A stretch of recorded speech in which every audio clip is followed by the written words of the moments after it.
Good morning. My name is Gracie and I'm the director of junior high here at Twin Lakes. And I hope that you were able to join us for one of our mini Easter services this past weekend.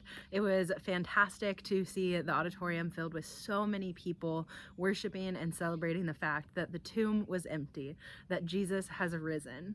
And it reminded me of some verses that I'm going to read in a second, but it really reminded me that it's not just this weekend we celebrate, that we live our lives as transformed people because the tomb is empty, that we can follow Jesus and know who he is, and that we have the Bible to remind us of that.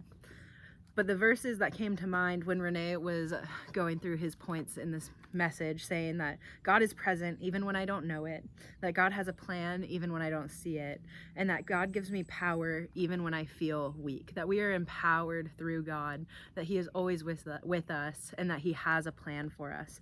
It reminded me of some verses you may have heard from Lamentations, a book of the Bible that I don't often quote, but when I do, it is wonderful. And these are the verses that came to mind out of chapter 3. It says, "Yet this I call to mind, and therefore I have hope.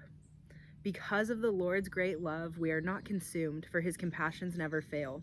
They are new every morning. Great is your faithfulness. I say to myself, the Lord is my portion, therefore I will wait for him." I love those verses because it says every single morning his compassions are new, or his mercies are new every morning, as many of us know that verse. And it's true. Every single morning is a new day.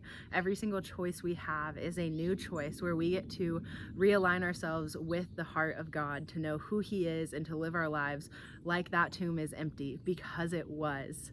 And so as we start this new series, you may have heard about Hope Rising. The next few weeks we'll be spending time in the Bible talking about how knowing God really empowers us, gives us hope, and that there's a difference between being hopeless and hopeful. And so I hope you join us over the next few weeks. I hope that you are able to be filled with hope and that you can go about your days following God, knowing him, and loving him with all your heart. Goodbye.